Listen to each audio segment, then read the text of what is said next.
तर मराठा विद्यार्थ्यांना कोणतीही आडकाठी आणू नका असं जरांगे पाटील यांनी म्हटलेलं आहे। मुलींना मोफत शिक्षणाचा अध्यादेश काढला पण अंमलबजावणी नाही असं देखील जरांगे पाटील यांनी म्हटलंय। अंमलबजावणी होत नाही मग आदेश काढलाच कशाला असं देखील जरांगे पाटलांनी म्हटलंय। आंदोलक म्हणून सरकारवर विश्वास ठेवावाच लागेल असं देखील जरांगे पाटलांनी म्हटलंय।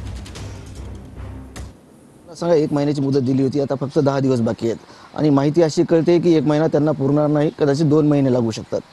काय सांगाल? नाही, असं होत नसतं। शेवटी सरकारकडे यंत्रणा आहे, त्यांच्याकडं मार्ग काढण्याचे सगळ्या सुविधा आहेत। त्यामुळे शंभूराजे देसाई साहेबांचा काम करण्याचा एकूणचा आमचा असणारा अनुभव आणि समाज म्हणून हे बघा, आम्ही आंदोलक आहेत। शेवटी आम्हाला विश्वास ठेवावाच लागतो।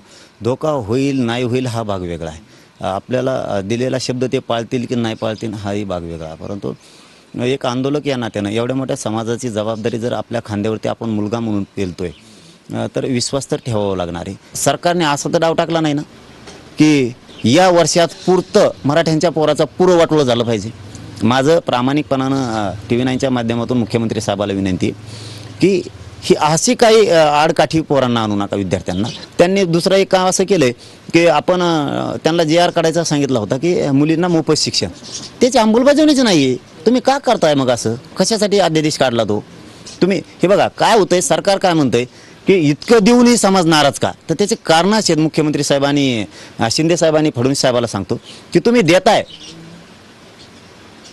परंतु त्याची अंमलबजावणी करत नाही, म्हणून तुमच्या विरोधात नाराजीचा मराठ्यांचा रोष चालला की आज आमच्या मुली जे ॲडमिशनला जात आहेत त्यांना त्या मोफत शिक्षणाचा फायदा आत्ता होत नाही, आज नाही होत। जर कोणी असेल ना मला येऊन सांग म्हणा, झालाय का कोण? कॅमेरामन हर्षल निकमसह संजय सर्वदे, TV9 मराठी, अंतर्वादी सराटी, जालना।